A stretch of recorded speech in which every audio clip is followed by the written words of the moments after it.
वो तो कोई ना हो तो कर ही लेगा। ये जो काम मैं कर रहा हूँ हर कोई थोड़ी कर रहा है, राइट। तो ये जो काम है ये ज़्यादा बेहतर है और इसका ज़्यादा अच्छा स्कोप है मैक्सिमम लोगों के लिए, तो मुझे ये करना चाहिए, इसलिए मैंने इसे चुना। इसीलिए चैलेंजेस अगर आपकी लाइफ में है, सेटबैक्स है, तो उसे आप एक्सेप्ट करो पॉजिटिव वे में, ठीक है। अभी 22 जनवरी को हमारे भगवान राम वापस आए अयोध्या में, हमने बहुत बड़ी दिवाली मनाई। अब 550 साल के संघर्ष के बाद, मुकदमे के बाद, लड़ाई के बाद ये एक मौका आया कि भगवान राम अपने ही जगह पे, जहाँ उनका अपना मंदिर था, जहाँ वो पैदा हुए, वहाँ पे अब हमें मंदिर बनाने का मौका मिला। चलो मंदिर बन गया, लेकिन अगर हम भगवान राम को भगवान कह रहे हैं तो सोच के देखिए, जब उस रात को जब उनको बोला गया कि कल आपको वनवास जाना है, ये क्या छोटी मोटी सेटबैक थे क्या? कल उनको राज्याभिषेक होना है, कल वो सम्राट बनने वाले हैं, राजा बनने वाले हैं, सबसे बड़ा बेटा डेफिनेटली उन्हीं का हक बनता है। लेकिन रात को माता पिता की आज्ञा हुई कि आपको वनवास जाना है, उन्होंने कुछ नहीं बोला, बोला जाना है ठीक है कल चले जाएंगे। अब उस पर्टिकुलर टाइम पे जब उन्होंने बोला कि हम अपने पेरेंट्स की बात मानेंगे, माता पिता की आज्ञा सर आंखों पर, और वो चल दिए, तो उनके पास सिर्फ एक आत्मविश्वास था। उनके पास दो चीज़ें थी, एक था शस्त्र, एक था शास्त्र। शास्त्र उनको जो संस्कार मिले थे, जो भी ज्ञान मिला था, जो भी उनको पावर मिला था, जो भी उन्होंने सीखा था अपने लाइफ में तब तक, वो उनके पास उनका पावर था, नॉलेज जिसको बोलते हैं। दूसरा उनके पास स्किल था, धनुष बाण लेके गए उन्होंने, और कुछ नहीं लिया, सिर्फ धनुष बाण लिया। तो उनके पास शस्त्र और शास्त्र का पावर था और उनको उस पर बहुत भरोसा था। बोले कि 14 साल तो यूं निकल जाएंगे। और यहाँ पे आज हम अपने बच्चों को बोले 14 साल छोड़ो, हम 3 महीने के लिए भी बाहर भेजे तो हमारी हालत खराब हो जाए।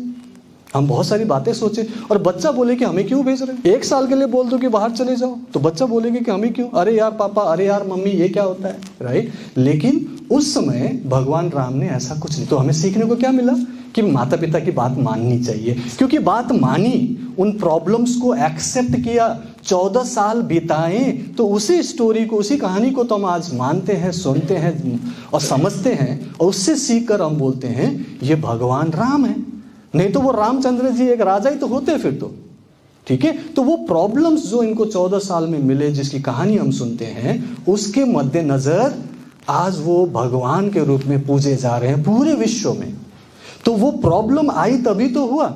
अगर वो बोलते कि नहीं हम क्यों जाएं, हम तो राजा हैं, हम ये सब क्यों करें, तो फिर वह उनको वो उपाधि नहीं मिलती जो आज मिला हुआ है। तो इसीलिए आपको अगर कोई प्रॉब्लम है, दिक्कत है, चैलेंजेस हैं, एक्सेप्ट करो, क्योंकि ऊपर वाले ने आपको चुना है कि उन प्रॉब्लम्स को आप एक्चुअली सामना कर सकते हो, उन प्रॉब्लम्स को आप एक्चुअली सॉल्व कर सकते हो, तभी तो आपको मिला है।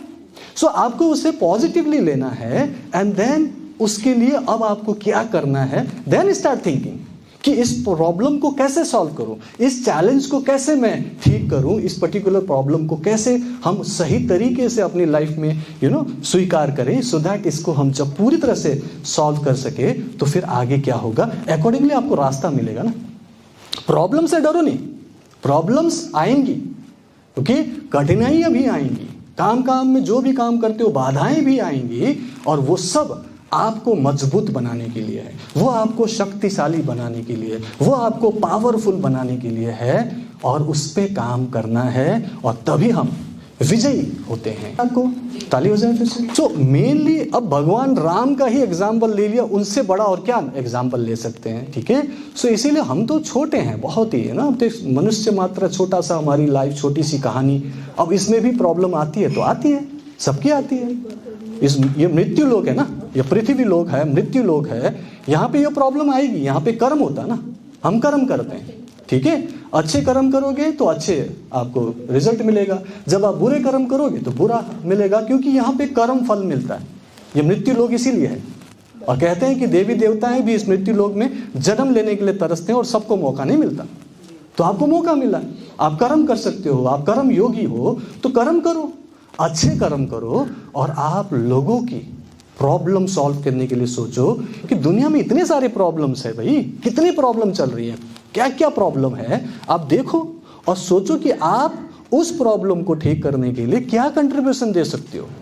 यहाँ आपकी इवोल्यूशन होती है, आपको वही नहीं करना है जो आपके माँ बाप कर रहे थे, आपके दादा दादी कर रहे थे। सेम चीज़ थोड़ी करना है। वही खाना पीना है, जीना है, शादी करनी है, बच्चे पैदा करने हैं, फिर बच्चों को बड़ा करना है, फिर उनको पालना है, सेटल करना है, फिर मर जाना है। यही करने के लिए आए क्या हम लोग? तो इससे बेटर और क्या हो सकता है, यही देखना है और यही चीज़ आपको सीखना है। मैं बोलता हूँ कि आज अगर इस पर्टिकुलर मीटअप से लेके जाओ तो यही लेके जाओ कि एक प्रण ले लो कि मुझे कुछ एक्स्ट्रा करना है, मुझे कुछ अलग करना है। वही नहीं करना जो आप ऑलरेडी कर रहे थे। सोचना भी चेंज करो, आप सोच में चेंज लाओ, थॉट्स में चेंज लाओ। सोचो कि मुझे प्रॉब्लम सॉल्वर बनना है, तो क्या प्रॉब्लम सॉल्व कर सकते हैं। अपना एज भी मत देखो, यहाँ बैठी हुई हैं सरोज जी, बैठी, एज भी नहीं देख रही हैं, देखिए क्लैप फॉर हर। एज भी नहीं देखना है कि क्या एज है, मैं तो दादी बन गई, परदादी बन गई, मेरा तो एज ये है। अब यही बोलते रहोगे तो मरने तक तो कुछ भी नहीं करोगे आप। लेकिन she decided to learn something new and she has already become reiki 3rd level master healer and she is actually healing people. लोगों को हीलिंग दे रही है, लोगों की कई सारी प्रॉब्लम सॉल्व किया, कई लोगों की कई बीमारी ठीक की। नहीं तो नॉर्मली तो ये इस एज में तो बोलेंगे तो बूढ़ी हो गई, और लोग भी आपको करीब करीब यूजलेस ही मान लेते हैं। जब तक आप नैपी तैयार कर सकते हो, जब तक आप बच्चों की देखभाल कर सकते हो, तब तक तो फिर भी आपको लोग इज्जत दे रहे हैं। लेकिन जब आप कुछ भी नहीं कर रहे हो तो आपको तो यूजलेस मान रहे हैं लोग। और ये हाल ही में मैंने किरण पाल का एक वीडियो आप लोगों को शेयर किया था, अमेरिका में रहती है वो, और उनको लग रहा था एट द एज ऑफ 64 मैं तो यूजलेस हो गई, मेरे बच्चे तो बिजी होते हैं, मेरे बेटा है, बहू है, वो सब तो बिजी रहते हैं, मैं घर पे रहती हूँ। और वो घर पे रह के डिप्रेशन में चली गई।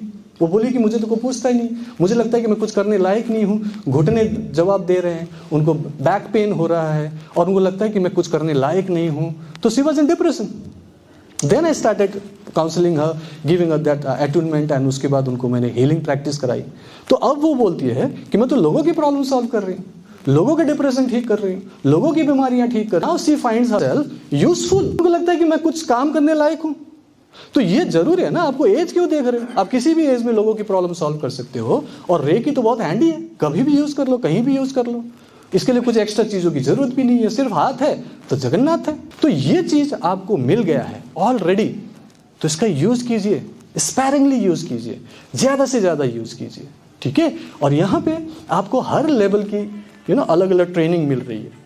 अगर आपने 30 डेज RMP किया है तो 1st 2nd level touch healing, distance healing किया है, ठीक है, चौकुरे से एक ही आप भी यूज कर रहे हो, मजा तो आ रहा है। बट इसके आगे भी है 3rd लेवल, उसमें भी बहुत सारी आपको हायर टेक्निक्स मिल रही है, 10 गुना पावर मिल रहा है, कई सारे सिंबल्स मिल रहे हैं, एक साथ कई सारे लोगों की हीलिंग करने का सिस्टम मिल रहा है।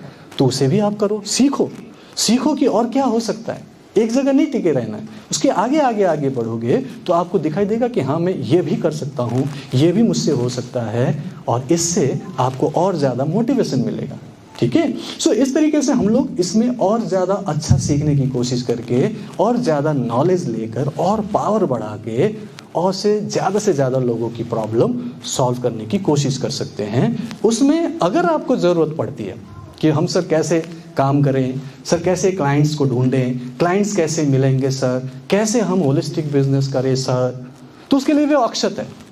अक्षत छोटा ही बच्चा है, लेकिन वो बहुत कुछ जान रहा है, क्योंकि आजकल के बच्चे बहुत कुछ सीख जाते हैं ऑनलाइन करते करते।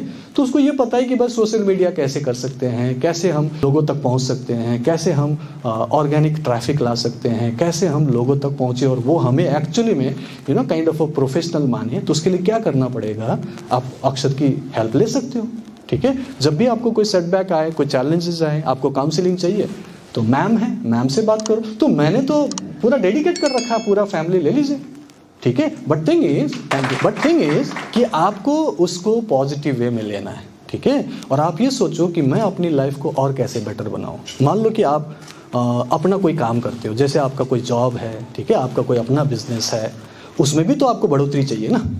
जैसे कि वो मिसेस गांधी को अपना ब्यूटी पार्लर ठीक करना था, अब तो ठीक हो गया ना, ठीक है। जैसे दीपिका वसीम को अपनी किताब लिखना था, तो वो कर रही है ना, अपने सिस्टम से कर रही है। तो कुल मिला के आपके अपने भी जो इंटरेस्ट है, जिसमें आप कुछ अच्छा कर सकते हो, जिसमें आपका खुद का स्किल है, टैलेंट है, उस चीज़ को उजागर करने के लिए रेकी एंड माइंड पावर को यूज करो और सोचो कि इसको अब मैं कैसे मैक्सिमम लोगों तक पहुंचाऊं। और मैं बोलता हूं कि you should always think of online, offline सोचो ही मत। ऑफलाइन में बहुत रेस्ट्रिक्शन है, कल फिर से कोविड आ गया, फिर दुकान बंद हो जाएगी, कुछ भी चलाते हो आप, अपना कुछ भी बुटीक चलाते हो आप, कुछ दुकान चलाते हो, टेलरिंग का काम है, कोई कपड़े की दुकान है, कोई क्लिनिक खोल रखा है, किसी ने कोई योगा सेंटर खोल रखा है, व्हाटएवर, वो बंद हो सकता है किसी वजह से, और लोकल बेस्ड है वो।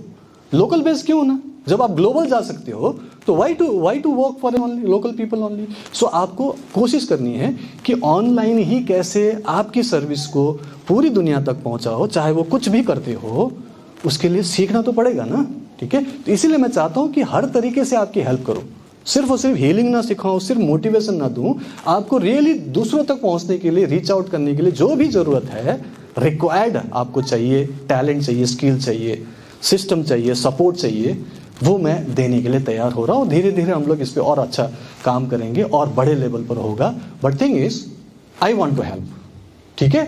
सो सभी लोग तैयार हो जाइए अपने आप को और बेटर बनाने के लिए, ठीक है। और ये जो मैं कहानी बता रहा हूँ इसमें हर तरीके से मैंने यूज़ किया है, तो मैं कहता हूँ कि आप लोग भी यूज़ करो ऑल द टाइम। धीरे धीरे मैं इसमें आगे बढ़ता रहा। मैं अभी कोचिंग में जब आया तो 2014 तक तो मैं सोच ही रहा था कि मैं इसको कैसे नेक्स्ट लेवल तक लेके जाऊं। तब मैंने पैरेलली जब इस पे काम करना शुरू किया 2 साल, लास्ट 2 ईयर्स की पोस्टिंग में, तब मुझे पता चला कि ये तो अच्छा काम कर रहा है, काउंसलिंग अच्छी हो रही है, टीचिंग अच्छी हो रही है, वीकेंड्स में सिखा रहा था मैं। तो मुझे लगा कि अरे ये तो बढ़िया काम हो रहा है, लोग जानते हैं और अलग अलग जगहों से आ रहे, दूर दूर से आ रहे, एक तो विदेश से भी आए थे सीखने के लिए। मैंने बोला कि तो बढ़िया चल रहा है।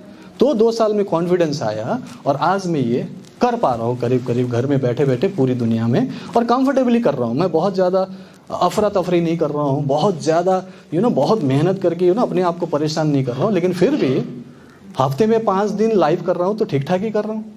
डेली एक वीडियो निकालने की कोशिश कर रहा हूँ तो ठीक ठाक ही कर रहा हूँ। तो जब आपके अंदर जज्बा हो लोगों की सेवा करने का, लोगों की प्रॉब्लम सॉल्व करने का, तो मेहनत तो होती है। सुबह 5 बजे से लेकर रात के 11 बजे तक जो भी करता हूँ वो मेहनत ही तो है, और कोई दिन छुट्टी नहीं ले रहा हूँ, ठीक है। ऐसा नहीं कि आज छुट्टी है, घर में बैठूंगा, आज कुछ और करूंगा, नहीं। उस दिन भी मेरा शाम को क्लास है, उस दिन मैं कुछ वीडियो रिलीज कर रहा हूँ, उस दिन भी मैं आपको कुछ सिखा रहा हूँ, कुछ ना कुछ इंटरेक्ट कर रहा हूँ। वाई? बिकॉज ये करना अच्छा लगता है, ये मजबूरी नहीं है मेरी। वो मजबूरी तो वहाँ हो रही थी जब फौज में था, छुट्टी ढूंढता था, छुट्टी लेना है, सैटरडे संडे क्यों नहीं छुट्टी, एक्स्ट्रा ड्यूटी क्यों हुआ। अब वहाँ सवाल करते हैं फौज में, और वहाँ पे आपको तनख्वाह भी दी जा रही है, उसी से आपका परिवार चल रहा है, लेकिन फिर भी हम सवाल करते हैं वहाँ पे। लेकिन यहाँ पे मेरे पास फ्रीडम है, लेकिन मैं छुट्टी नहीं ले रहा हूँ, तो इसका मतलब है कि मुझे मज़ा आ रहा है। इसीलिए कहता हूँ कि आपको अपने पैशन के लिए जीना। ये मेरा पैशन है, सिखाना, लोगों को मोटिवेट करना, हेल्प करना, लाइफ ट्रांसफॉर्म करना। सो ये मेरा जो पैशन है, इसी को लेकर मैं चाहता हूँ कि आप लोग भी अपने अंदर पैशन क्रिएट करो। चाहे जो भी करना चाहते हो ऐसे करो कि मज़ा आ जाए, पॉजिटिविटी लेके आओ, सोचो कि क्या करना है। ओके, प्रॉब्लम और सेटबैक्स को ज़्यादा ध्यान मत दो, आए हैं तो थैंक यू बोलो, और फिर उसके आगे निकलने के लिए जो बन पड़ता है वो करो। और उसमें रेकी एंड माइंड पावर आपकी पूरी तरह से हेल्प करेगा, क्योंकि ये रामबाण है, मैं बोलता हूँ संजीवनी बूटी है, और एक ऐसा हथियार, ऐसा औजार है जो एक्चुअली में आपको हेल्प करता है और आपकी लाइफ को सेटबैक में, हर चैलेंज में पूरी तरह से सपोर्ट करता है और काम करता है। इसीलिए तो रिजल्ट भी आता है। तो आप लोगों को बेशक इसको पूरी तरह से यूज़ करना है, हर लेवल में यूज़ करना है, और अपनी लाइफ को बेटर से बेटर बनाना है। कौन कौन बेटर से बेटर बनाना चाहते हैं? तालियां बजाइए।